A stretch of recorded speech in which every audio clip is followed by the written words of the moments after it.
Hi, welcome back to Storytime. I just now realized that I forgot to put my starting soon screen up there, so sorry if that confused people on YouTube. I was looking at the next two segments of Picture of Dorian Gray, and it looks like, I forgot to bookmark it. Okay, I think I found the right... Yeah. Yes, okay, sorry. I forgot to mark where the end of this story time was, and it's going to be slightly shorter this story time and next story time, because it was either that or do one really long story time, and I didn't want to keep you guys for 3.5 hours. So, we're going to go ahead and get started, continuing the Picture of Dorian Gray. Oh, I think I forgot to put part 4 on there. Alright, sorry about that. I'm just all apologies today. Chapter 12.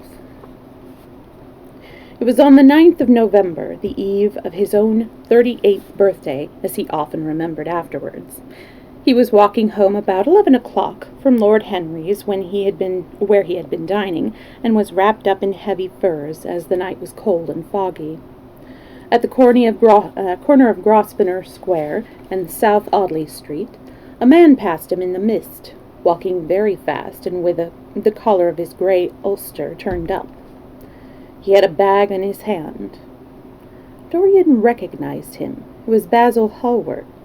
A strange sense of fear for which he could not account came over him. He made no sign of recognition and went on quickly in the direction of his own house. But Hallward had seen him. Dorian heard him first stopping on the pavement and then hurrying after him. In a few moments his hand was on his arm. "Dorian! What an extraordinary piece of luck!" Oh, sorry, I forgot to put Yowing Maestro away. Sorry about that. "Dorian, what an extraordinary piece of luck! I've been waiting for you in your library ever since 9 o'clock. Finally, I took pity on your tired servant and told him to go to bed, as he let me out. I'm off to Paris by the midnight train, and I particularly wanted to see you before I left. I thought it was you, or rather your fur coat, as you passed me, but I wasn't quite sure. Didn't you recognize me?" "In this fog, my dear Basil? I can't even recognize Grosvenor Square. I believe my house is somewhere about here, but I don't feel at all certain about it. I'm sorry you are going away, as I have not seen you for ages. But I suppose you will be back soon?" "No, I'm going to be out of England for 6 months. I intend to take a studio in Paris and shut myself up till I have finished a great picture I have in my head. However, it wasn't about myself I wanted to talk. Here we are at your door. Let me come in for a moment. I have something to say to you." "I shall be charmed. But won't you miss your train?" said Dorian Gray languidly as he passed up the steps and opened the door with his latchkey. The lamplight struggled out through the fog, and Hallward looked at his watch. "I have heaps of time," he answered. "The train doesn't go till 12:15, and it is only just 11. In fact, I was on my way to the club to look for you when I met you. You see, I shan't have any delay about luggage, as I have sent on my heavy things. All I have with me is in this bag, and I can easily get to Victoria in 20 minutes. Dorian looked at him and smiled. What a way for a fashionable painter to travel! A Gladstone bag and an ulster. Come in, or the fog will get into the house. And mind you don't talk about anything serious. Nothing is serious nowadays. At least nothing should be." Hallward shook his head as he entered, and followed Dorian into the library. There was a bright wood fire blazing in the large open hearth. The lamps were lit, and an open Dutch silver spirit case stood, with some siphons of soda water and large cut-glass tumblers, on a little marguerite table. Oh, margueterie table. There we go. "You see, your servant made me quite at home, Dorian. He gave me everything I wanted, including your best gold-tipped cigarettes. He is a most hospitable creature. I like him very much better than the Frenchman you used to have. What has become of the Frenchman, by the by?" Dorian shrugged his shoulders. "I believe he married Lady Radley's maid and has established her in Paris as an English dressmaker. Angomanie is very fashionable over there right now, I hear. It seems silly of the French, doesn't it? But do you know, he was not at all a bad servant. I never liked him, but I had nothing to complain about. One often imagines things that are quite absurd.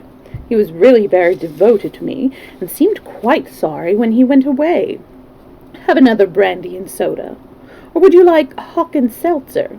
I always take hock and seltzer myself. There's sure to be some in the next room." "Thanks, I won't have anything more," said the painter, taking his cap and coat off and throwing them on the bag that he had placed in the corner. "And now, my dear fellow, I want to speak to you seriously. Don't frown like that. You make it so much more difficult for me." "What is it all about?" cried Dorian, in his petulant way, flinging himself down on the sofa. "I hope it is not about myself. I am tired of myself tonight. I should like to be somebody else." "It is about yourself," answered Hallward in his grave, deep voice. "And I must say to you, I shall only keep you half an hour." Dorian sighed and lit a cigarette. "Half an hour," he murmured. "It is not much to ask of you, Dorian, and it is entirely for your own sake that I am speaking. I think it right that you should know that the most dreadful things are being said against you in London." "I don't wish to know anything about them. I love scandals about other people, but scandals about myself don't interest me. They have not got the charm of novelty." "They must interest you, Dorian. Every gentleman is interested in his good name. You don't want people to talk of you as something vile and degraded. Of course you have your position and your wealth, and all that kind of thing, but position and wealth are not everything. Mind you, I don't believe these rumors at all. At least, I can't believe them when I see you. Sin is a thing that writes itself across a man's face. It cannot be concealed. People talk sometimes of secret vices. There are no such things. If a wretched man has a vice, it shows itself in the lines of his mouth, the droop of his eyelids, the moulding of his hands even. Somebody, I won't mention his name, but you know him, came to me last year to have his portrait done. I had never seen him before, and had never heard anything about him at the time, though I have heard a good deal since. He offered an extravagant price. I refused him. There was something in the shape of his fingers that I hated. I know now that I was quite right in what I fancied about him. His life is dreadful. But you, Dorian, with your pure, bright, innocent face and your marvellous, untroubled youth, I can't believe anything against you. And yet I see you very seldom, and you never come down to the studio now. And when I am away from you, and hear all these hideous things that people are whispering about you, I don't know what to say. Why is it, Dorian, that a man like the Duke of Berwick leaves the room of a club when you enter it? Why is it that so many gentlemen in London will neither go to your house or invite you to theirs? You used to be a friend of Lord Staveley. I met him at dinner last week. Your name happened to come up in conversation in connection with the miniatures you have lent to the exhibition at the Dudley. Staveley curled his lip and said that you might have the most artistic taste, but that you were a man whom no pure-minded girl should be allowed to know, and whom no chaste woman should sit in the same room with. I reminded him that I was a friend of yours, and asked him what he meant. He told me. He told me right out before everybody. It was horrible. Why is your friendship so fatal to young men? There was that wretched boy in the Guards who committed suicide. You were his great friend. There was Sir Henry Ashton, who had to leave England with a tarnished name. You and he were inseparable. What about Adrian Singleton and his dreadful end? What about Lord Kent's only son and his career? I met his father yesterday at St. James Street. He seemed broken with shame and sorrow. What about the young Duke of Perth? What sort of life has he got now? What gentlemen would associate with him? Stop, Basil. You're talking about things of which you know nothing, said Dorian Gray, biting his lip, and with a note of infinite contempt in his voice. You ask me why Berwick leaves a room when I enter it. It is because I know everything about his life, not because he knows anything about mine. With such blood as he has in his veins, how could his record be clean? You asked me about Henry Ashton and young Perth. Did I teach the one his vices and the other his debauchery? If Kent's silly son takes his wife from the streets, what is that to me? If Adrian Singleton writes his friend's name across a bill, am I his keeper? I know how people chatter in England. The middle classes air their moral prejudices over their gross dinner tables, and whisper about what they call the profligacies of their betters in order to try and pretend that they are in the smart society and on intimate terms with the people they slander. In this country it is enough for a man to have distinctions and brains for every common tongue to wag against him.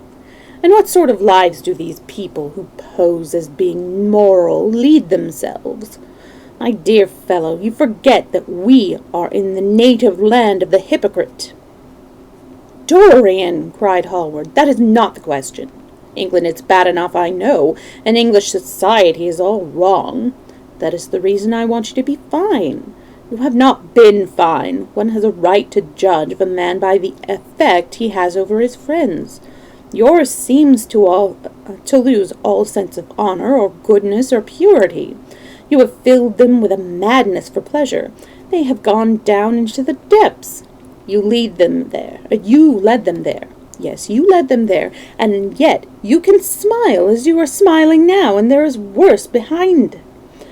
I know you and Harry are inseparable.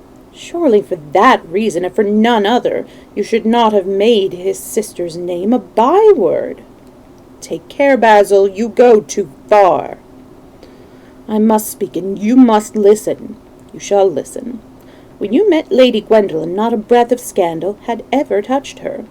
Is there a single decent woman in London who would drive with her in the park? Why, even her children are not allowed to go to live with her. Then there are other stories that you have been seen creeping at dawn out of dreadful houses and slinking in disguise into the foulest dens in London. Are they true? Can they be true? When I first heard them, I laughed. I hear them now, and they make me shudder. What about your country house and the life that is led there? Dorian, you don't know what it is said about you. I don't tell you that I don't want to preach to you. I won't tell you that I don't want to preach to you. I remember Harry saying once that every man who turned himself into an amateur curate for the moment always began by saying that, and then proceeded to break his word. I do want to preach to you. I want you to lead such a life as will make the world respect you. I want you to have a clean name and a fair record. I want you to get rid of the dreadful people you associate with. Don't shrug your shoulders like that. Don't be so indifferent. You have a wonderful influence. Let it be for good, not for evil. They say that you corrupt everyone with whom you become intimate, and that it is quite sufficient for you to enter a house for shame or of some kind to follow after. I don't know whether it is so or not. How should I know? But it is said of you. I am told things that it seems impossible to doubt. Lord Gloucestershire was one of my greatest friends at Oxford. He showed me a letter that his wife had written to him, that she was dying alone in her villa at Menton. Your name was implicated in the most terrible confession I ever read. I told him that was absurd, that I knew you thoroughly, and that you were incapable of anything of the kind. Know you? I wonder, do I know you? Before I could answer that, I should have to see your soul. To see my soul, muttered Dorian Gray, starting up from the sofa and turning almost white with fear. Yes, answered Hallward gravely, with his deep-toned sorrow in his voice. To see your soul, but only God can do that. A bitter laugh of mockery broke from his lips of the younger man. You shall see it yourself tonight, he cried, seizing a lamp from the table. Come, it is your own handiwork. Why shouldn't you look at it? You can tell the world all about it afterwards, if you choose. Nobody would believe you. If they did believe you, they would like me all the better for it. I know the age better than you do, though you will prate about it so tediously. Come, I tell you. You have chattered enough about corruption. Now you shall look on it face to face. There was madness of pride in every word he uttered. He stamped his foot upon the ground in his boyish, insolent manner. He felt a terrible joy at the thought that someone else was to share his secret, and that the man who had painted the portrait that was the origin of all his shame was to be burdened for the rest of his life with the hideous memory of what he had done. Yes, he continued, coming closer to him and looking steadfastly into his stern eyes, I shall show you my soul. You shall see the thing that you fancy only God can see. Hallward started back. This is blasphemy, Dorian, he cried. You must not say things like that. They are horrible, and they don't mean anything. You think so, he laughed again. I know so. As for what I said to you tonight, I said it for your good. I know I have been always a staunch friend to you. Don't touch me. Finish what you have to say. A twisted flash of pain shot across the painter's face. He paused for a moment, and a wild feeling of pity came over him. After all, what right had he to pry into the life of Dorian Gray? If he had done a tithe of what was rumored about him, how much he must have suffered. Tithe, by the way, is 10%. Then he straightened himself up and walked over to the fireplace and stood there, looking at the burning logs with their frost-like ashes and their throbbing cores of flame. I'm waiting, Basil, said the young man in a hard, clear voice. He turned round. What I have to say is this, he cried. You must give me some answer to these horrible charges that are made against you. If you tell me that they are absolutely untrue from beginning to end, I shall believe you. Deny them, Dorian, deny them. Can't you see what I am going through? My God, don't tell me that you are bad and corrupt and shameful. Dorian Gray smiled. There was a curl of contempt in his lips. Come upstairs, Basil, he said quietly. I keep a diary of my life from day to day, and it never leaves the room in which it is written. I shall show it to you if you come with me. I shall come with you, Dorian, if you wish it. I see I have missed my train. That makes no matter. I can go tomorrow.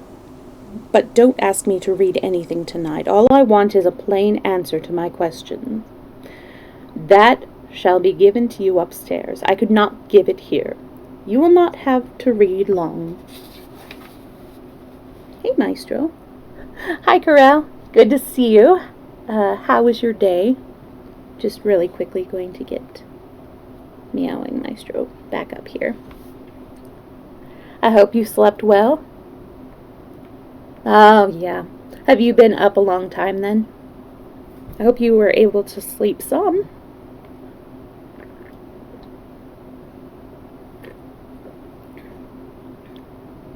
Oh, wow, that is a long time. And you're, was it 3 hours ahead of me? So that's even longer, my word. But I hope you can get better and longer sleep tonight. Here's hoping. Maestro. Hi, you want to sit in my lap? Good. You're so cute. Oh, okay, 2 hours. I need to make like a spreadsheet of that. All right. I'm going to continue since a big thing is about to be revealed to somebody else. Chapter 13. He passed out of the room and began the ascent, Basil Hallward following close behind. They walked softly as men do instinctively at night. The lamp cast fantastic shadows on the wall and staircase. A rising wind made some of the windows rattle. When they reached the top landing, Dorian set the lamp down on the floor and, taking out the key, turned it in the lock. You insist on knowing, Basil? He asked in a low voice. Yes. I'm delighted, he answered, smiling. Then he added somewhat harshly, You are the one man in the world who is entitled to know everything about me. You have had more to do with my life than you think. And taking up the lamp, he opened the door and went in. A cold current of air passed them, and the light shot up for a moment in a flame of murky orange. He shuddered. Shut the door behind you, he whispered as he placed the lamp on the table. Hallward glanced round him with a puzzled expression. The room looked as if it had not been lived in for years. A faded Flemish tapestry, a curtained picture, an old Italian cassone, and an almost empty bookcase. That was all it seemed to contain, besides a chair and a table. As Dorian Gray was lighting a half-burned candle that was standing on the mantelpiece, he saw that the whole place was covered with dust, and the carpet was in holes. A mouse ran scuffling behind the wainscoting. There was a damp odor of mildew. So you think that it is only God who sees the soul, Basil? Draw that curtain back, and you will see mine. The voice that spoke was cold and cruel. You're mad, Dorian. Or playing a part, muttered Hallward, frowning. You won't? Then I must do it myself, said the young man, and he tore the curtain from its rod and flung it on the floor. An exclamation of horror broke from the painter's lips as he saw in the dim light the hideous face on the canvas grinning at him. There was something in its expression that filled him with disgust and loathing. Good heavens! It was Dorian's own face that he was looking at. The horror, whatever it was, had not yet entirely spoiled that marvelous beauty. There was still some gold in the thinning hair, and some scarlet on the sensual mouth. The sodden eyes had kept something of the loveliness of their blue. The noble curves had not yet completely passed away from chiseled nostrils, and from plastic throat. Yes, it was Dorian himself. But who had done it? He seemed to recognize his own brushwork, and the frame was his own design. The idea was monstrous, yet he felt afraid. He seized the lighted candle and held it to the picture. In the left-hand corner was his own name, traced in long letters of bright vermilion. It was some foul parody, some infamous, ignoble satire. He had never done that. Still, it was his own picture. He knew it, and he felt as if his blood had changed in a moment from fire to sluggish ice. His own picture. What did it mean? Why had it altered? He turned and looked at Dorian Gray with the eyes of a sick man. His mouth twitched, and his parched tongue seemed unable to articulate. He passed his hand across his forehead. It was dank with clammy sweat. The young man was leaning against the mantel-shelf, watching him with that strange expression that one sees on the faces of those who are absorbed in a play when some great artist is acting. There was neither real sorrow in it nor real joy. There was simply the passion of the spectator, with perhaps a flicker of triumph in his eyes. He had taken the flower out of his coat and was smelling it, or pretending to do so. "What does it mean?" cried Hallward at last. His own voice sounded shrill and curious in his ears. "Years ago, when I was a boy," said Dorian Gray, crushing the flower in his hands, "you met me, flattered me, and taught me to be vain of my good looks.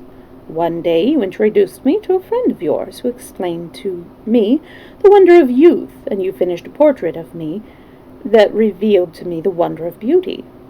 In a mad moment that even now I don't know whether I regret or not, I made a wish, perhaps you would call it a prayer. I remember it. Oh, how well I remember it. No, the thing is impossible. The room is damp. Mildew has got into the canvas. The paints I used had some wretched mineral poison in them. I tell you, the thing is impossible." "Ah, what is impossible?" murmured the young man, going over to the window and leaning his forehead against the cold, mist-stained glass. "You told me you had destroyed it." "I was wrong. It has destroyed me." "I don't believe it is my picture." "Can't you see your ideal in it?" said Dorian bitterly. My ideal, as you called it. There was nothing evil in it, nothing shameful. You were to me such an ideal as I shall never meet again. This is the face of a satyr. This is the face of my soul. Christ, what a thing I must have worshipped! It has the eyes of a devil. Each of us has heaven and hell in him, Basil, cried Dorian with a wild gesture of despair. Hallward turned again to the portrait and gazed at it. My God! If it is true, he exclaimed, and this is what you have done with your life, why, you must be worse than those who talk against you fancy you to be. He held the light up again to the canvas and examined it. The surface seemed to be quite undisturbed, and as he had left it. It was from within, apparently, that the foulness and horror had come. Through some strange quickening of inner life, the leprosies of sin were slowly eating the thing away. The rotting of a corpse in a watery grave was not so fearful. His hand shook, and the candle fell from its socket on the floor and lay there sputtering. He placed his foot on it and put it out. Then he flung himself into the rickety chair that was standing by the table and buried his face in his hands. Good God, Dorian, what a lesson! What an awful lesson! There was no answer, but he could hear the young man sobbing at the window. Pray, Dorian, pray, he murmured. What is it that one is taught to say in one's boyhood? Lead us not into temptation, forgive us for our sins, wash away our iniquities. Let us say that together. The prayer of your pride has been answered. The prayer of your repentance will be answered also. I worshipped you too much. You're both punished. Dorian Gray turned slowly about and looked at him with tear-dimmed eyes. It is too late, Basil, he faltered. It is never too late, Dorian. Let us kneel down and try if we cannot remember a prayer. Isn't there a verse somewhere, though your sins be as scarlet, yet I will make them as white as snow? Those words mean nothing to me now. Hush, don't say that. You have done enough evil in my life. My God, don't you see that accursed thing leering at us?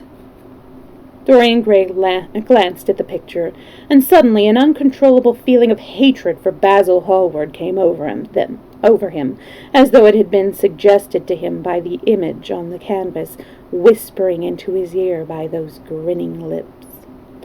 The mad passions of a hunted animal stirred within him, and he loathed the man who was seated at the table more than in his whole life he had ever loathed anything. He glanced wildly around. Something glimmered on the top of the painted chest that faced him. His eyes fell on it. He knew what it was. It was a knife that he had brought up some days before to cut a piece of cord and had forgotten to take away with him.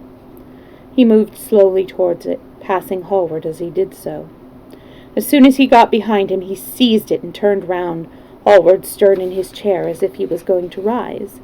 He rushed at him and dug the knife into the great vein that is behind the ear, crushing the man's head down on the table and stabbing again and again.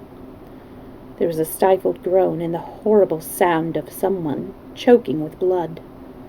3 times the outstretched arm shot up convulsively, waving grotesque, stiff-fingered hands in the air. He stabbed him twice more, but the man did not move.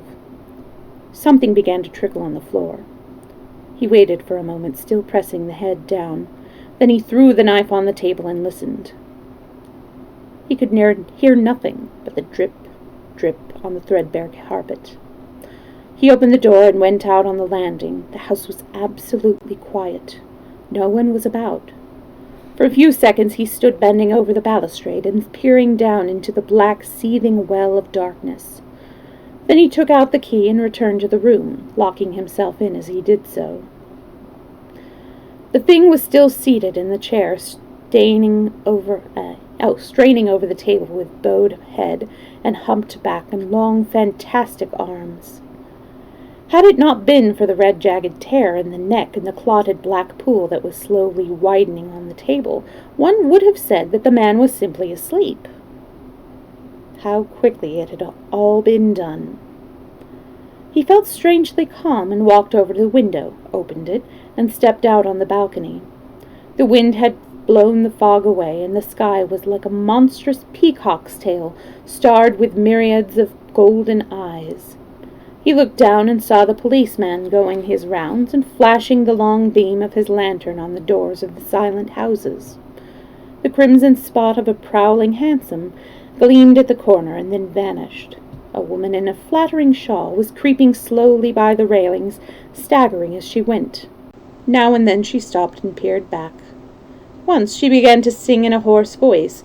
The policeman strolled over and said something to her. She stumbled away, laughing. A bitter blast swept across the square. The gas lamps flickered and became blue, and the leafless trees shook their black iron branches to and fro. He shivered and went back, closing the window behind him. Having reached the door, he turned the key and opened it. He did not even glance at the murdered man. He felt that the secret of the whole thing was not to realize the situation. The friend who had painted the fatal portrait, to which all his misery had been due, had gone out of his life. That was enough. Then he remembered the lamp. It was a rather curious one of Moorish workmanship, made of dull silver inlaid with arabesques of burnished steel, and studded with coarse turquoise. Perhaps it might be missed by his servant, and questions would be asked. He hesitated for a moment, then he turned back and took it from the table. He could not help seeing the dead thing. How still it was! How horribly white the long hands looked! It was like a dreadful wax image. Having locked the door behind him, he crept quietly downstairs. The woodwork creaked and seemed to cry out as if in pain. He stopped several times and waited.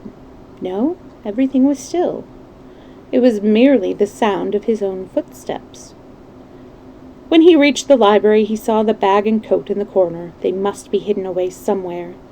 He unlocked a secret press that was in the wainscoting, a press in which he felt his own curious disguises. He kept his own curious disguises, and put them into it. He could easily burn them afterwards. Then he pulled out his watch. It was 20 minutes to 2. He sat down and began to think. Every year, every month almost, men were strangled in England for what he had done.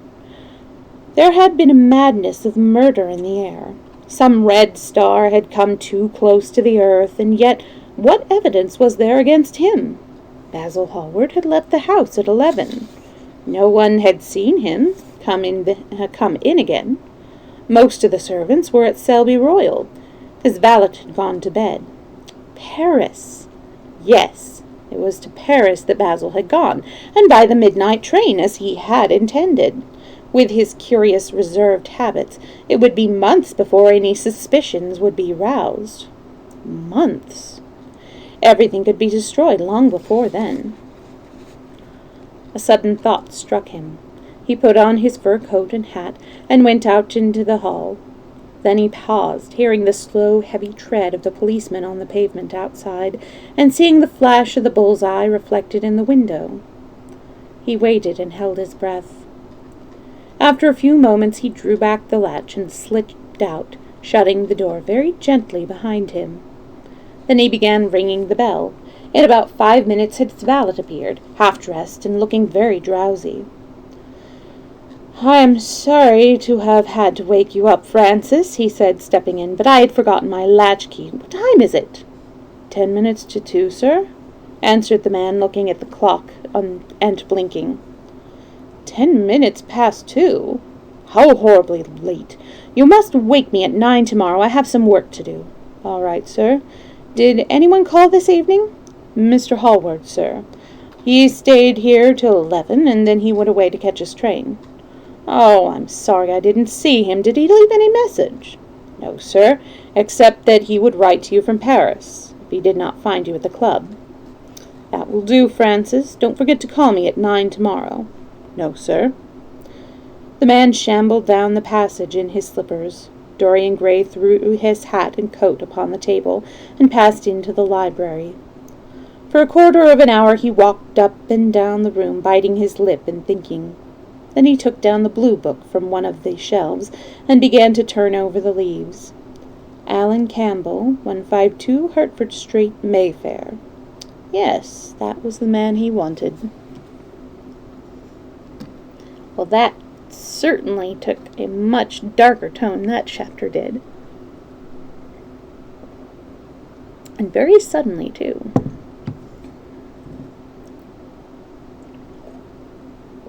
I'm really quickly going to check on something.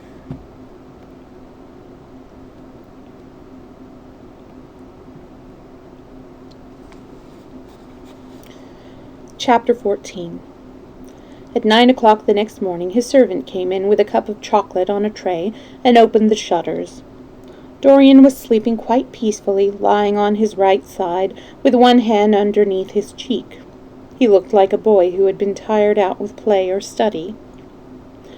The man had to touch him twice on the shoulder before he woke, and as he opened his eyes, a faint smile passed across his lip as though he had been lost in some delightful dream. Yet he had not dreamed at all. His night had been untroubled by any images of pleasure or of pain. But youth smiles without any reason. It is one of its chiefest charms. He turned round and, leaning again upon his elbow, began to sip his chocolate. The mellow November sun came streaming into the room. The sky was bright, and there was a genial warmth in the air. It was almost like a morning in May. Oh, wait, hang on a second. I want to see what day this was. Apologies. Okay, 9th of November. So this is the 10th of November. Gradually, the events of the preceding night crept with silent, blood-stained feet into his brain and reconstructed themselves there with terrible distinctness. He winced at the memory of all he had suffered, and for a moment the same curious feeling of loathing for Basil Hallward that had made him kill him as he sat in the chair came back to him, and he grew cold with passion. The dead man was still sitting there, too, and in the sunlight now. How horrible that was! Such hideous things were for the darkness, not for the day. He felt that if he brooded on what he had gone through, he would sicken or grow mad. There were sins whose fascination was more in the memory than in the doing of them, strange triumphs that gratified the pride more than the passions, and gave to the intellect a quickened sense of joy, greater than any joy they brought, or could ever bring, to the senses. But his was not one of them. It was a thing to be driven out of the mind, to be drugged with poppies, to be strangled lest it might strangle one itself. When the half-hour struck, he passed his hand across his forehead, and then got up hastily and dressed himself with even more than his usual care, giving a good deal of attention to the choice of his necktie and scarf-pin, and changing his rings more than once. He spent a long time over his breakfast, tasting the various dishes, talking to his valet about some new liveries that he was thinking of getting made for the servants at Selby, and going through his correspondences.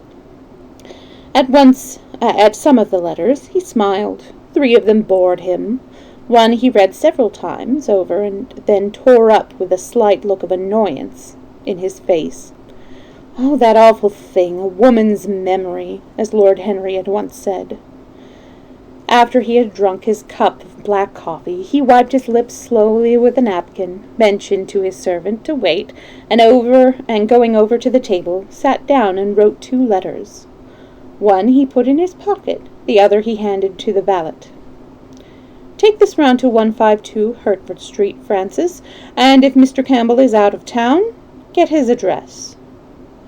As soon as he was gone, he lit a cigarette and began sketching upon a piece of paper, drawing first flowers and bits of architecture, and then human faces. Suddenly he remarked that every face that he drew seemed to have a fantastic likeness to Basil Hallward. He frowned, and getting up, went over to the bookcase and took out a volume at hazard. He was determined that he would not think about what had happened until it became absolutely necessary that he should do so. When he had stretched himself on the sofa, he looked at the title page of the book. It was Gautier's Emo et Kame, Carpentier's Japanese paper edition, with the Jacquemart etching.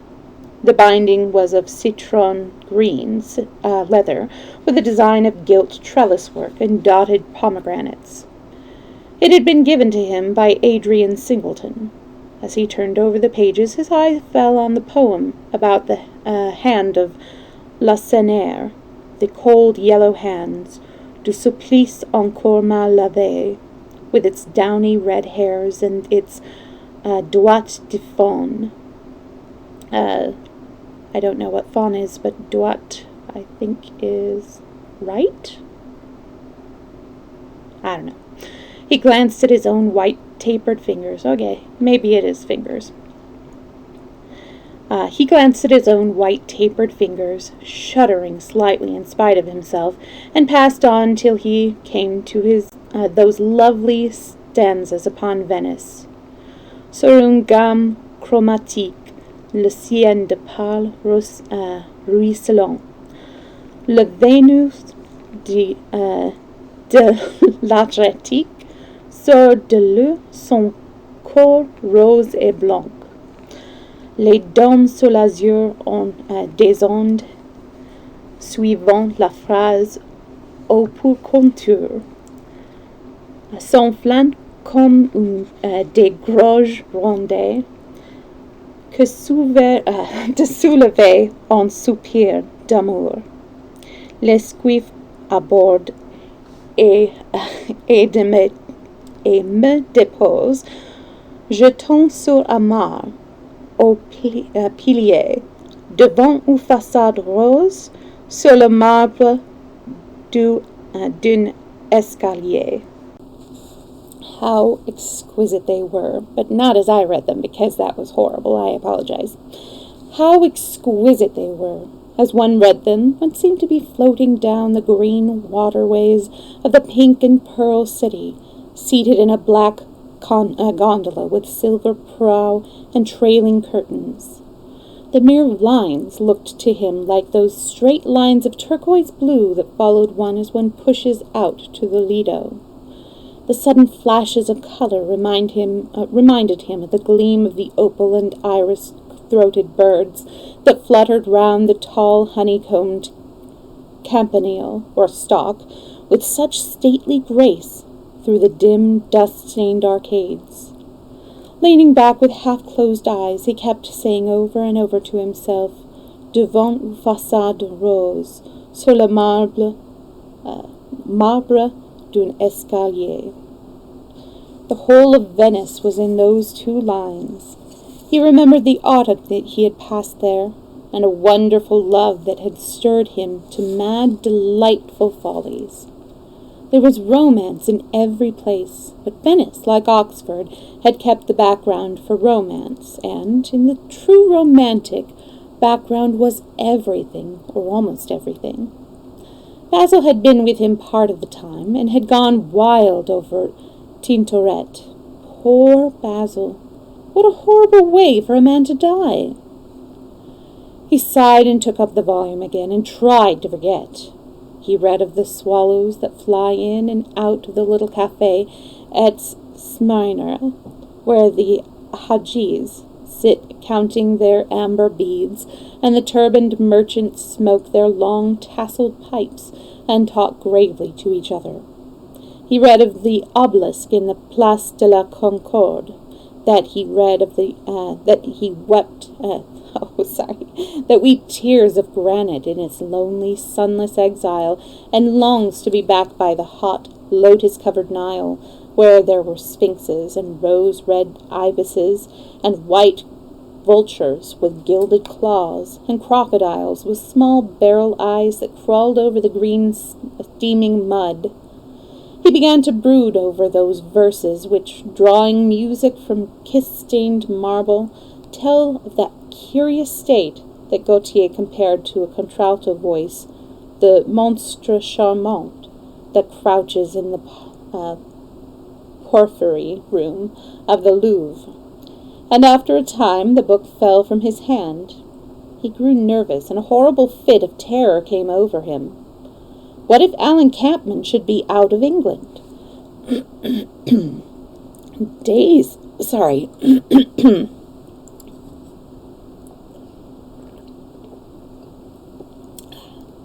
Let's hope that helps.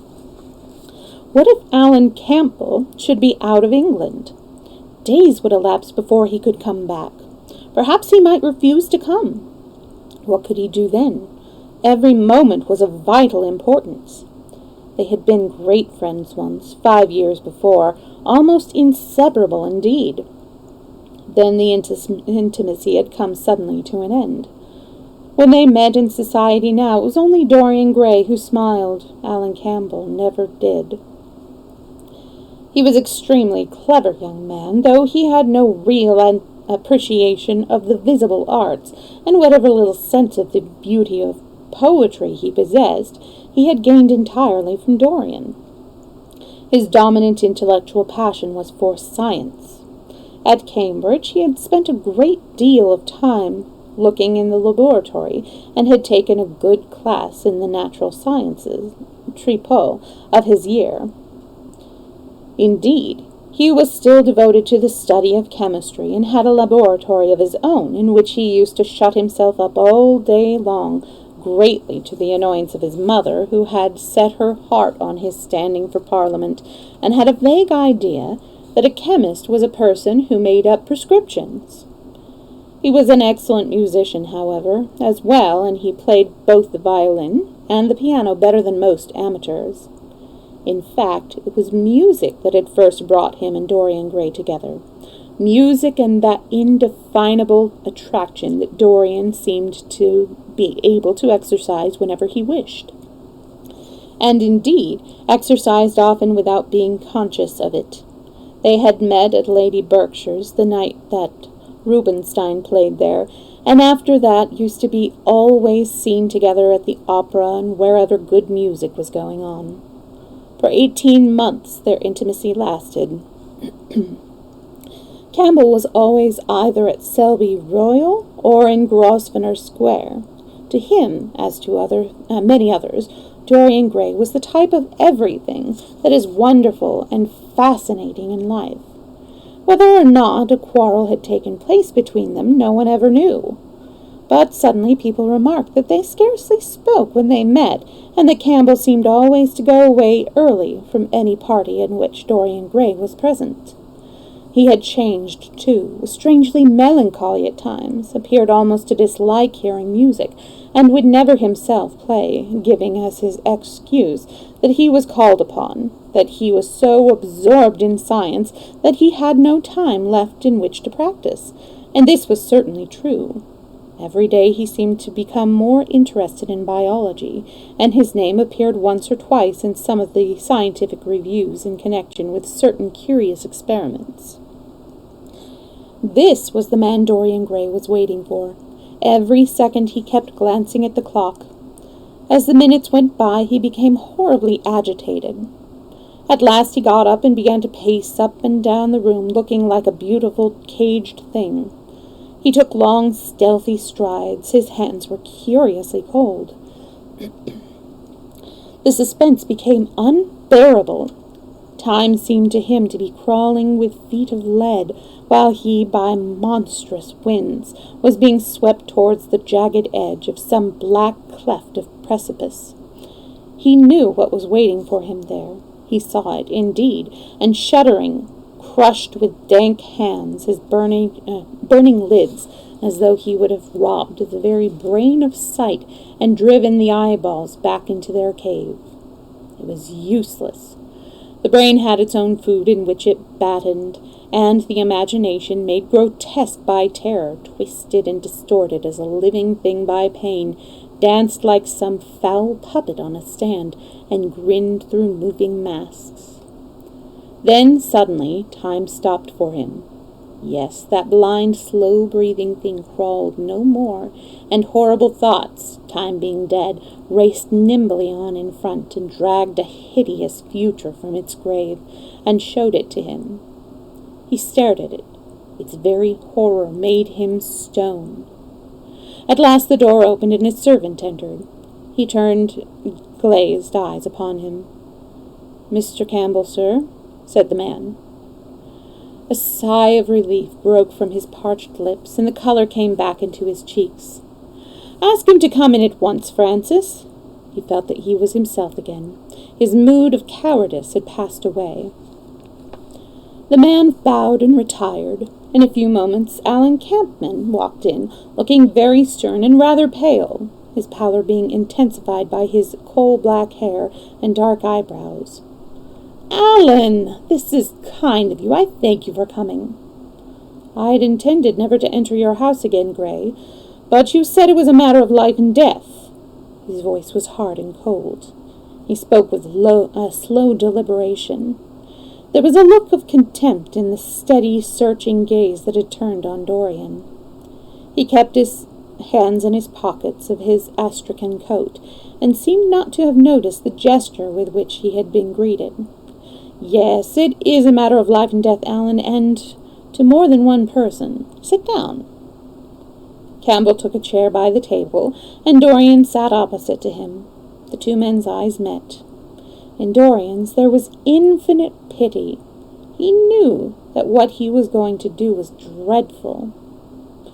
After a strained moment of silence, he leaned across and said, very quietly, but watching the effect of each word upon the face of him he had sent for, "Alan, in a locked room at the top of this house, a room to which nobody but myself has access, a dead man is seated at a table. He has been dead 10 hours long. Don't stir, and don't look at me like that. Who the man is, why he died, how he died, are matters that do not concern you. But you have to do what you have to do is this. Stop, Gray. I don't want to know anything further. Whether what you have told me is true or not true doesn't concern me. I entirely decline to be mixed up in your life. Keep your horrible secrets to yourself. They don't interest me any more." "Alan, they will have to interest you. This one will have to interest you. I'm awfully sorry for you, Alan, but I can't help myself. You were the one man who was able to save me. I'm forced to bring you into the matter. I have no option, Alan. You are scientific. You know about chemistry and things of that kind. You have made experiments. What you have got to do is to destroy the thing that is upstairs, to destroy it so that not a vestige of it will be left. Nobody saw this person come into the house. Indeed, at the present moment, he is supposed to be in Paris. He will not be missed for months. When he is missed, there must be no trace of him found here. You, Alan, you must change him, and everything that belongs to him, into a handful of ashes that I may scatter in the air. You're mad, Dorian." "I was waiting for you to call me Dorian. You're mad, I tell you. Mad to imagine that I would raise a finger to help you. Mad to make this monstrous confession. I will have nothing to do with the matter, whatever it is. Do you think I am going to peril my reputation for this? What is it to me what devil's work you are up to? It was suicide, Alan. I'm glad of that, but who drove him to it? You, I should fancy. Do you still refuse to do this for me?" "Of course I refuse. I will have absolutely nothing to do with it. I don't care what shame comes on you. You deserve it all. I should not be sorry to see you disgraced, publicly disgraced. How dare you ask me, of all men in the world, to mix myself up in this horror? I should have thought you knew more about people's characters. Your friend, Lord Henry Wotton, can't have taught you much about psychology, whatever else he has taught you. Nothing will induce me to stir a step to help you. You have come to the wrong man. Go get some of your friends. Don't come to me." "Alan, it was murder. I killed him. You don't know what he had made me suffer. Whatever my life is, he had more to do with making of the marring of it, than poor Harry has had. He may not have intended it. The result was the same. Murder! Good God, Dorian, is that what you have come to? I shall not inform upon you. It is not my business. Besides, without my stirring in the matter, you are certain to be arrested. Nobody ever commits a crime without doing something stupid. But I will have nothing to do with it. You must have something to do with it. Wait a moment. Listen to me. Only listen, Alan. All I ask of you is to perform a certain scientific experiment. You go to the hospitals and dead houses, and the horrors that you do there don't affect you. If in some hideous dissecting room or fetid laboratory you found this man lying on a leaden table with red gutters scooped out of his, red gutters scooped out in it for the blood to flow through, you would simply look upon him as an admirable subject. You would not turn up a hair. You would not believe you were doing anything wrong. On the contrary, you would probably feel that you are benefiting the human race, or increasing the sum of knowledge in the world, or gratifying intellectual curiosity, or something of that kind. What I want you to do is merely what you have often done before. Indeed, to destroy the body must be far less horrible than what you are accustomed to work at. And remember, it is the only piece of evidence against me. If it is discovered, I am lost. And it is sure to be discovered unless you help me. Oh, hey, Swags, good to see you. I have no desire to help you. You forgot that I am simply indifferent to the whole thing. It has nothing to do with me. Alan, I entreat you. Think of the position I'm in. Just before you came, I almost fainted with terror. You may know terror yourself some day. No, don't think of that. Look at the matter purely from the scientific point of view. You don't inquire where the dead things on which you experiment come from. Don't inquire now. I have told you too much as it is, but I beg you to do this. We are friends. We were friends once, Alan. Don't speak of those days, Dorian. They are dead. The dead linger sometimes. The man upstairs will not go away. He is sitting at the table with bowed head and outstretched arms. Alan! Alan! If you don't come to my assistance, I am ruined. Why, they will hang me, Alan. Don't you understand? They will hang me for what I've done. There is no good in prolonging this scene. I absolutely refuse to do anything in the matter. It is insane of you to ask me. You refuse? Yes. I entreat you, Alan. It is useless. The same look of pity came into Dorian Gray's eyes. Then he stretched out his hand, took a piece of paper, and wrote something on it. He read it over twice, folded it carefully, and pushed it across the table. Having done this, he got up and went over to the window. Campbell looked at him in surprise, and then took up the paper and opened it. As he read it, his face became ghastly pale, and he fell back in his chair. A horrible sense of sickness came over him. He felt as if his heart was beating itself to death in some empty hollow.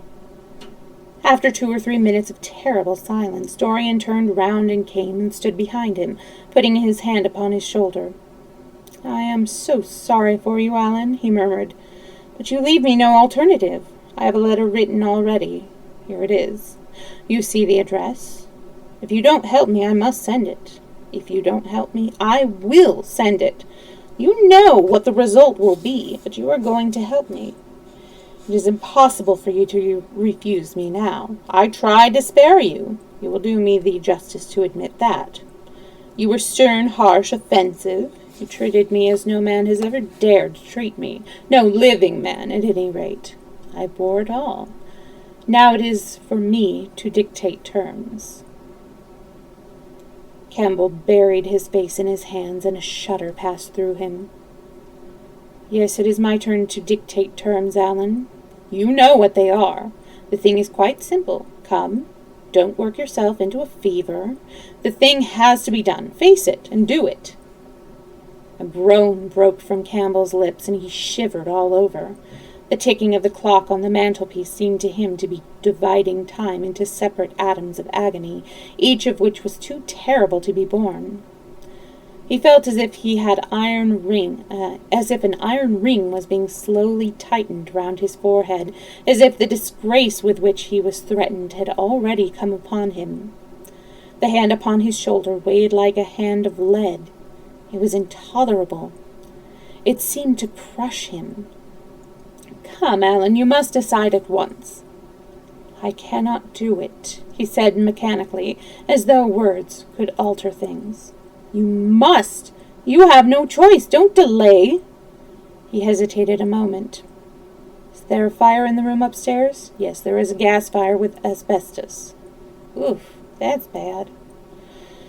"I shall have to go home and get some things from the laboratory." "No, Alan, you must not leave the house. Write out on a sheet of notepaper what you want, and my servant will take a cab and bring the things back to you." Campbell scrawled a few lines, blotted them, and addressed an envelope to his assistant. Dorian took the note up and read it carefully. Then he rang the bell and gave it to his valet, with orders to return as soon as possible and to bring the things with him. As the hall door shut, Campbell stared nervously, and having got up from the chair, went over to the chimney-piece. He was shivering with a kind of ague. For nearly 20 minutes neither of the men spoke. A fly buzzed noisily about the room, and the ticking of the clock was like the beat of a hammer. As the chime struck 1, Campbell turned round and looked at Dorian Gray, saw that his eyes were filled with tears. There was something in the purity and refinement of that sad face that seemed to enrage him. "You are infamous, absolutely infamous," he muttered. "Hush, Alan, you have saved my life," said Dorian. "Your life? Good heavens, what a life that is! You have gone from corruption to corruption, and now you have culminated in crime.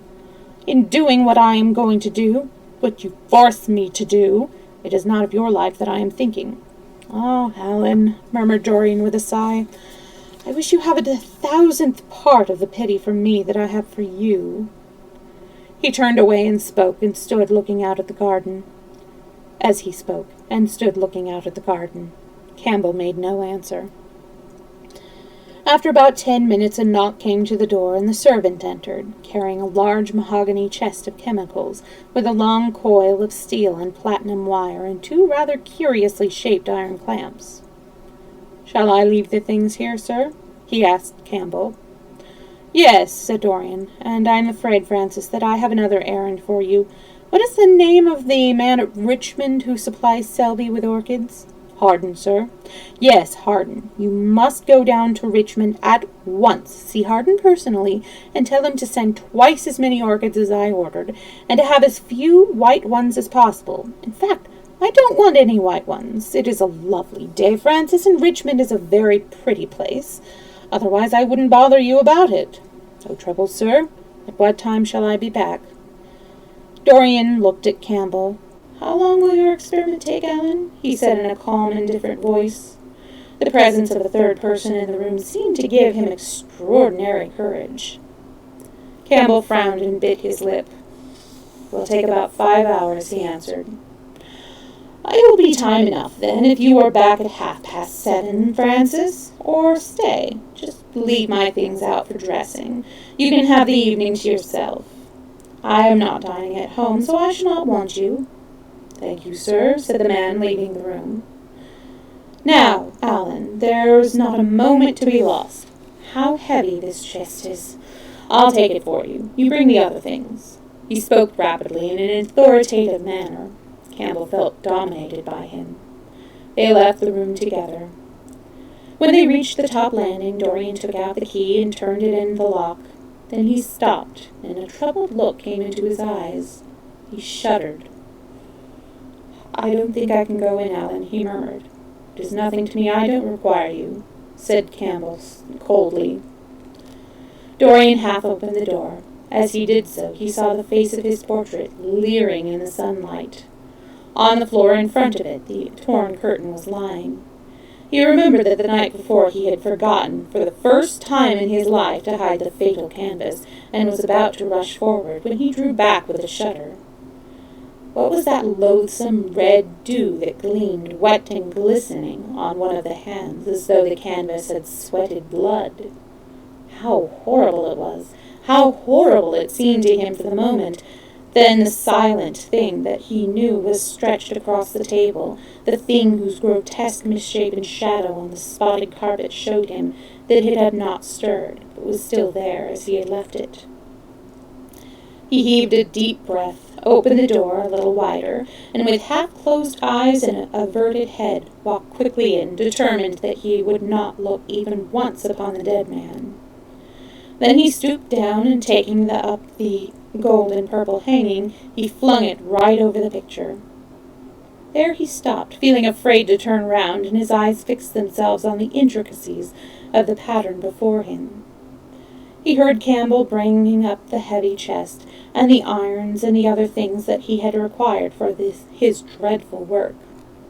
He began to wonder if he and Basil Hallward had ever met, and if so, what they had thought of each other. "Leave me now," said a stern voice behind him. He turned and hurried out, just conscious that the dead man had been thrust back into the chair, and that Campbell was gazing into a glistening yellow face. As he was going downstairs, he heard a key being turned in the lock. It was long after 7 when Campbell came back into the library. He was pale, but absolutely calm. "I have done what you asked me to do," he muttered. "And now goodbye. Let us never see each other again." "You have saved me from ruin, Alan. I cannot forget that," said Dorian simply. As soon as Campbell had left, he went upstairs. There was a horrible smell of nitric acid in the room, but the thing that had been sitting at the table was gone. Just going to take a quick break to get updated on Champs.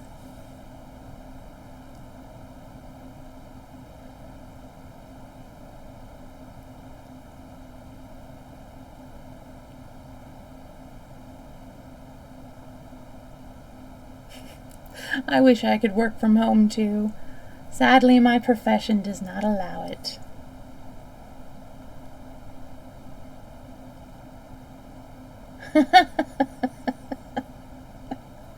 It's so true. You know, it's as I've been saying this whole time, 2020 is like a very poorly written apocalypse movie. Ooh, feed kitties. All right, we're going to take a very quick break to feed kitties. All right, clear some spots on here. Oops.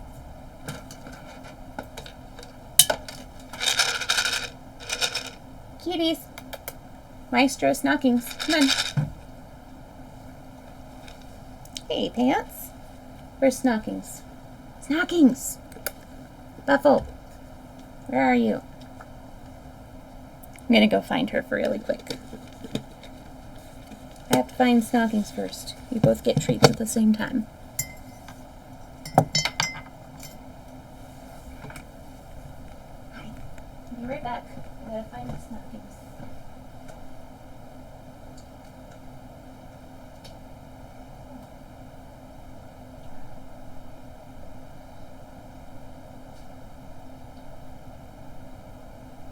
Come on, both of you.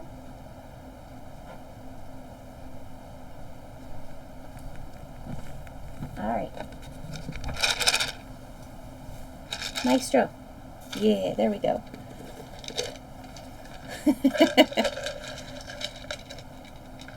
Okay, Snockings, there you go. Hey, Buffle, over here. There you go. Nope, Snockings, yours is here. Snockings. Right there. There we go.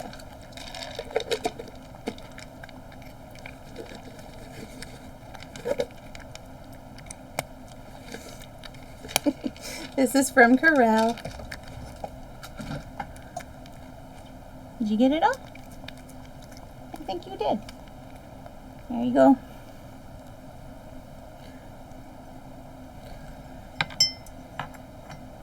Kitties say thank you, Corral.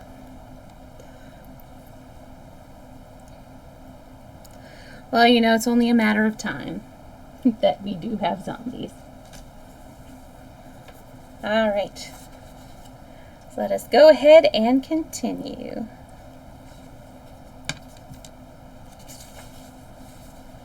Chapter 15. That evening at 8:30, exquisitely dressed and wearing a large buttonhole of Parma violets, Dorian Gray was ushered into Lady Narborough's drawing room by bowing servants. His forehead was throbbing with maddened nerves, and he felt wildly excited, but his manner, as he bent over his hostess's hand, was as easy and graceful as ever. Perhaps one never seems so much at one's ease as when one has to play a part. Certainly no one looking at Dorian Gray that night could have believed that he had passed through a tragedy as horrible as any tragedy of our age. Those finely shaped fingers could never have clutched a knife for sin, nor those smiling lips have cried out on God and goodness. He himself could not help wondering at the calm of his demeanor, and for a moment felt keenly the terrible pleasure of a double life. It was a small party, got up rather in a hurry by Lady Narborough, who was a very clever woman, with what Lord Henry used to describe as the remains of really remarkable ugliness.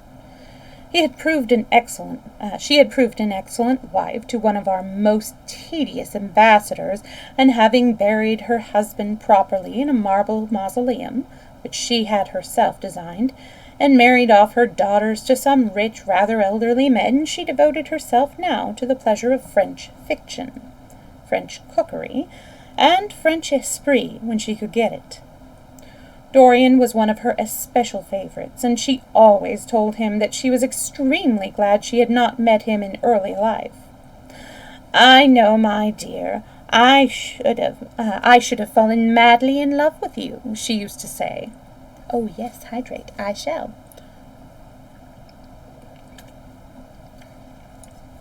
Thank you for the reminder. "I know, my dear, I should have fallen madly in love with you," she used to say, "and thrown my bonnet right over the mills for your sake. It is most fortunate that you were not thought of at the time. As it was, our bonnets were so unbecoming, and the mills were so occupied in trying to raise the wind, that I never had even a flirtation with anybody. However, it was all Narborough's fault. He was dreadfully short-sighted, and there is no pleasure in taking a husband who never sees anything." Her guests this evening were rather tedious. The fact was, as she explained to Dorian, behind a very shabby fan, one of her married daughters had come up quite suddenly to stay with her, and, to make matters worse, had actually brought her husband with her. "I think it is most unkind of her, my dear," she whispered. "Of course I go and stay with them every summer after I have come from Hamburg, but when I'm an old woman an old woman like me must have fresh air sometimes, and besides, I really wake them up. It is pure, unadulterated country life. They get up early because they have to do so much, and go to bed early because they have so little to think about. There has not been a scandal in the neighborhood since the time of Queen Elizabeth, and consequently they all fall asleep after dinner. You shan't sit next to either of them. You shall sit by me and amuse me." Dorian murmured a graceful compliment and looked round the room. Yes, it was certainly a tedious party. Two of the people he had never seen before, and the others consisted of Ernest Harrowden, one of those middle-aged mediocrities so common in London clubs who have no enemies, but are thoroughly disliked by their friends. Lady Ruxton, an overdressed woman of 47 with a hooked nose, who was always trying to get herself compromised, but was so peculiarly plain that to her great disappointment no one would ever believe anything against her. Mrs. Erlyn, a pushing nobody with a delightful lisp and Venetian red hair.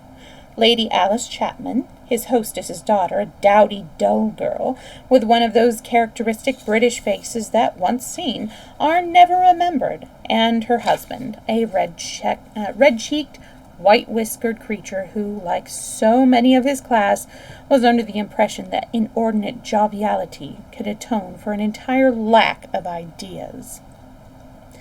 He was rather sorry he had come till Lady Narborough, looking at the great ormolude gilt clock that sprawled in gaudy curves on the mauve-dressed mantelpiece, exclaimed, "How horrid of Henry Wotton to be so late! I sent round to him this morning on chance, and he promised faithfully not to disappoint me." It was some consolation that Harry was to be there, and when the door opened and he heard his slow, musical voice lending charm to some insincere apology, he ceased to feel bored. But at dinner he could not eat anything. Plate after plate went away untasted. Lady Narborough kept scolding him for what she called an insult to poor Adolphe, who invented the menu especially for you, and now and then Lord Henry looked across at him, wondering at his silence and abstracted manner. From time to time the butler filled his glass with champagne. He drank eagerly, and his thirst seemed to increase. "Dorian," said Lord Henry at last, as the chaud-froid was being handed round, "what is the matter with you tonight? You are quite out of sorts." "I believe he is in love," cried Lady Narborough, "and that he is afraid to tell me for fear I should be jealous. He is quite right, I certainly should." "Dear Lady Narborough," murmured Dorian, smiling, "I have not been in love for a whole week, not, in fact, since Madame de Ferrol left town." "How you men can fall in love with that woman," exclaimed the old lady, "I really cannot understand it." "It is simply because she remembers you when you were a little girl, Lady Narborough," said Lord Henry. "She is the one link between us and your short frocks." "She does not remember my short frocks at all, Lord Henry, but I remember her very well at Vienna 30 years ago, and how décolletée she was then." "She is still décolletée," he answered, taking an olive in his long fingers, "and when she is in a very smart gown she looks like an édition de luxe of a bad French novel. She is really wonderful and full of surprises. Her capacity for family affection is extraordinary. When her third husband died, her hair turned quite gold from grief." "How can you, Harry?" cried Dorian. "It is a most romantic explanation," laughed the hostess. "But her third husband, Lord Henry. You don't mean to say Ferrol is the fourth?" "Certainly, Lady Narborough. I don't believe a word of it." "Well, ask Mr. Gray. He is one of her most intimate friends." "Is it true, Mr. Gray?" "She assures me so, Lady Narborough," said Dorian. "I asked her whether, like Marguerite de Navarre, she had their hearts embalmed and hung at her girdle. She told me she didn't, because none of them had any hearts at all." "4 husbands! Upon my word, that is trop de zèle." "Trop d'audace, I tell her," said Dorian. "Oh, she is audacious enough for anything, my dear. And what is Ferrol like? I don't know him." "The husbands of very beautiful women belong to the criminal classes," said Lord Henry, sipping his wine. Lady Narborough hit him with her fan. "Lord Henry, I am not at all surprised that the world says that you are extremely wicked." "But what world says that?" asked Lord Henry, elevating his eyebrows. "It can only be the next world. This world and I are on excellent terms." "Everybody I know says you are very wicked," cried the old lady, shaking her head. Lord Henry looked serious for some moments. "It is perfectly monstrous," he said at last, "the way people go about nowadays saying things against one behind one's back that are absolutely and entirely true." "Isn't he incorrigible?" cried Dorian, leaning forward in his chair. "I hope so," said his hostess, laughing. "But really, if you all worship Madame de Ferrol, if you all worship Madame de Ferrol in this ridiculous way, I shall have to marry again so as to be in the fashion." "You will never marry again, Lady Narborough," broke in Lord Henry. "We were far too happy. When a woman marries again, it is because she detested her first husband. When a man marries again, it is because he adored his first wife. Women try their luck, men risk theirs. Narborough wasn't perfect, cried the old lady. If he had been, you would not have loved him, my dear lady, was the rejoinder. Women love us for our defects. If we had enough of them, they will forgive us everything, even our intellects. You will never ask me to dinner again after saying this, I'm afraid, Lady Narborough, but it is quite true. Of course it is true, Lord Henry. If a woman did fall in... If we women did not fall in love with you for your defects, where would you all be? Not one of you would ever be married. You would be a set of unfortunate bachelors, not, however, that would alter you much. Nowadays all the married men live like bachelors, and all the bachelors like married men. Fin de siècle, murmured Lord Henry. Fin du globe, answered his hostess. I wish it were fin de globe, said Dorian with a sigh. Life is a great disappointment. Ah, my dears, cried Lady Narborough, putting on her gloves, don't tell me that you have exhausted life. When a man says that one knows that life has exhausted him, when a man says that, one knows that life has exhausted him. Lord Henry is very wicked, and I sometimes wish that I had been. But you are made to be good. You look so good. I must find you a nice wife, Lord Henry. Don't you think that Mr. Grey should be getting married? I am always telling him so, Lady Narborough, said Lord Henry with a bow. Well, we must look out for a suitable match for him. I shall go through Debrett carefully tonight and draw out a list of all the eligible young ladies. Hi, John. Good to see you. With their ages, Lady Narborough? Asked Dorian. Of course with their ages, slightly edited, but nothing must be done in a hurry. I want it to be what the Morning Post calls a suitable alliance, and I want you both to be happy. What nonsense people talk about happy marriages, exclaimed Lord Henry. A man can be happy with any woman, as long as he does not love her. Ugh, what a cynic you are, cried the old lady, pushing back her chair and nodding at Lady Ruxton. You must come and dine with me soon again. You are really an admirable tonic, much better than what Lord Andrew prescribes for me. You must tell me what people you would like to meet, though. I want it to be a delightful gathering. I like men who have a future and women who have a past, he answered. Or do you think that would make it a petticoat party? I fear so, she said, laughing, as she stood up. 1,000 pardons, my dear Lady Ruxton, she added. I didn't see you hadn't finished your cigarette. Never mind, Lady Narborough. I smoked a great deal, too much. I'm going to limit myself for the future. Pray don't, Lady Ruxton, said Lord Henry. Moderation is a fatal thing. Enough is as bad as a meal. More than enough is as good as a feast. Lady Ruxton glanced at him curiously. You must come and explain that to me some afternoon, Lord Henry. It sounds a fascinating theory, she murmured as she swept out from the room. Now, mind you, don't stay too long over your politics and scandal, cried Lady Narborough from the door. If you do, we are sure to squabble upstairs. The men laughed, and Mr. Chapman got up solemnly from the foot of the table and came up to the top. Dorian Gray changed his seat and went and sat by Lord Henry. Mr. Chapman began to talk in a loud voice about the situation in the House of Commons. He guffawed at his adversaries. The word doctrinaire, word full of terror to the British mind, reappeared from time to time between his explosions. An alliterative prefix served as an ornament or oratory.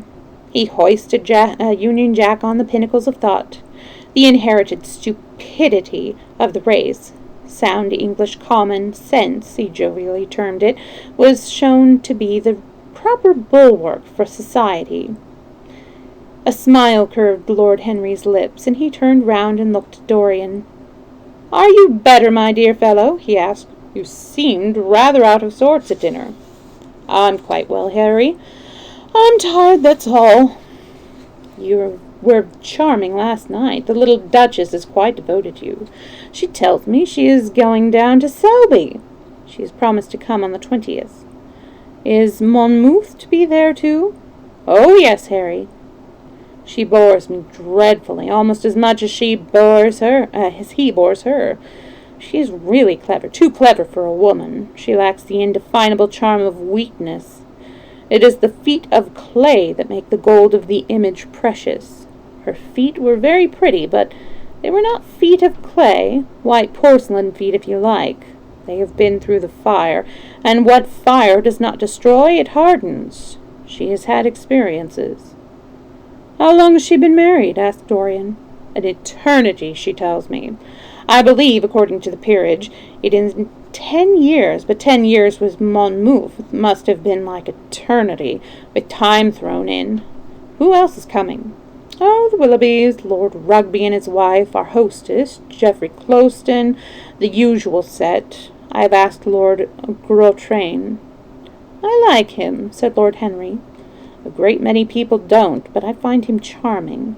He atones for being occasionally somewhat overdressed, by being always absolutely overeducated. He's a very modern type. I don't know if he will be able to come, Harry. He may have to go down to Monte Carlo with his father. Ah, what a nuisance people's people are. Try and make him come. By the way, Dorian, you ran off very early last night. You left before 11. What did you do afterwards? Did you go straight home? Dorian glanced at him hurriedly and frowned. No, Harry, he said at last. I did not get home till nearly 3. Did you go to the club? Yes, he answered. Then he bit his lip. No, I don't mean that. I didn't go to the club. I walked about. I forget what I did. How inquisitive you are, Harry. You always want to know what one has been doing. I always want to forget what I have been doing. I came at 2:30, if you wish to know the exact time. I had left my latchkey at home, and my servant had to let me in. If you want any corroborative evidence on the subject, you can ask him. Lord Henry shrugged his shoulders. My dear fellow, as if I cared. Let us go up to the drawing-room. No sherry, thank you, Mr. Chapman.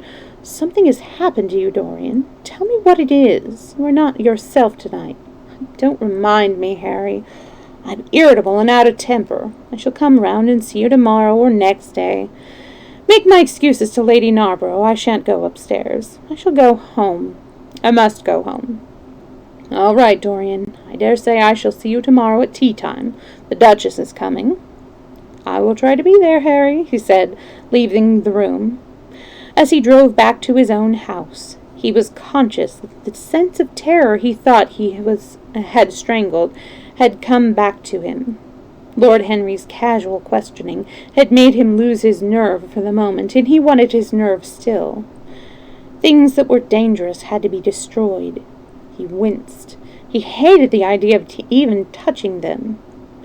Yet it had to be done. He realized that, and when he had locked the door of his library, he opened the secret press, into which he had thrust Basil Hallward's coat and bag. A huge fire was blazing. He piled another log on it. The smell of the singeing clothes and burning leather was horrible. It took him 3/4 of an hour to consume everything. At the end he left faint and sick, and having lit some Algerian pastilles in a pierced copper brazier, he bathed his hands and forehead with a cool musk-scented vinegar. Suddenly he started. His eyes grew strangely bright, and he gnawed nervously at his under lip. Between 2 of the windows stood a large Florentine cabinet made out of ebony and inlaid with ivory and blue lapis. He watched it as though it were a thing that could fascinate and make afraid, as though it held something that he longed for and yet almost loathed.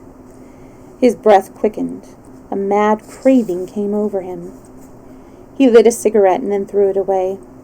His eyelids drooped till the long, fringed lashes almost touched his cheek. But he still watched the cabinet. At last he got up from the sofa on which he had been lying, went over to it, and having unlocked it, touched some hidden spring. A triangular drawer passed slowly out. His finger moved instinctively towards it, dipped in, and closed on something. It was a small Chinese box of black and gold dust lacquer, elaborately wrought, the sides patterned and curved with curved waves, and the silken cords hung with round crystals and tasseled and plaited metal threads. He opened it. Inside was a green paste, waxy in luster, the odor curiously heavy and persistent. He hesitated for some moments with a strangely immobile smile upon his face.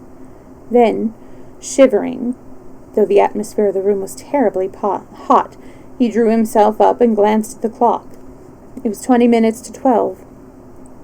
He put the box back, shutting the cabinet doors as he did so, and went into his bedroom. As midnight was striking bronze blows upon the dusky air, Dorian Gray, dressed commonly and with a muffler wrapped around his throat, crept quietly out of his house. In Bond Street he found a hansom with a good horse. He hailed it, and in a low voice gave the driver an address. The man shook his head. "It's too far for me," he muttered. "Here is a sovereign for you," said Dorian. "You shall have another if you drive fast." "All right, sir," answered the man. "You will be there in an hour." And after his fare had got in, he turned his horse round and drove rapidly towards the river.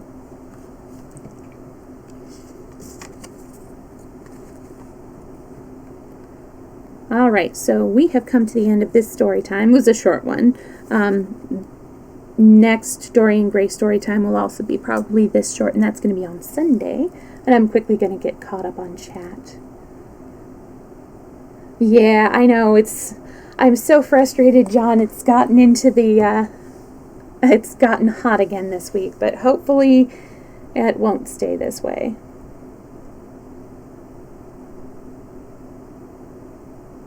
Ooh, I haven't had pumpkin pie. Oh, it is kind of pumpkin pie weather.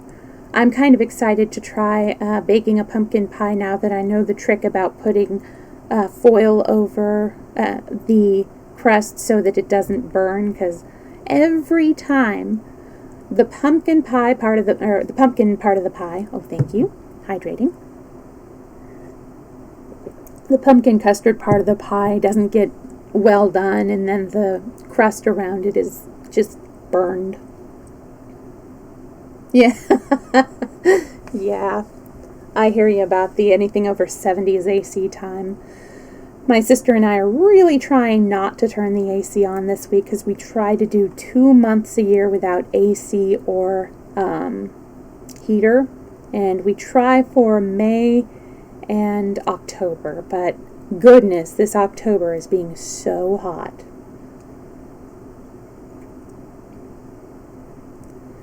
Yeah, we have to start planning our Thanksgiving. We had our very first just the two of us Thanksgiving last year, and it turned out really well. The only thing that didn't turn out well was the turkey thighs, but everything else was just fantastic. And I make this really great stuffing. I'll have to put that up in the Discord, the recipe for that. Oh yeah, I heard it's going to be a blue moon on Halloween. I'm still planning on doing my Halloween stream that night. Spooky.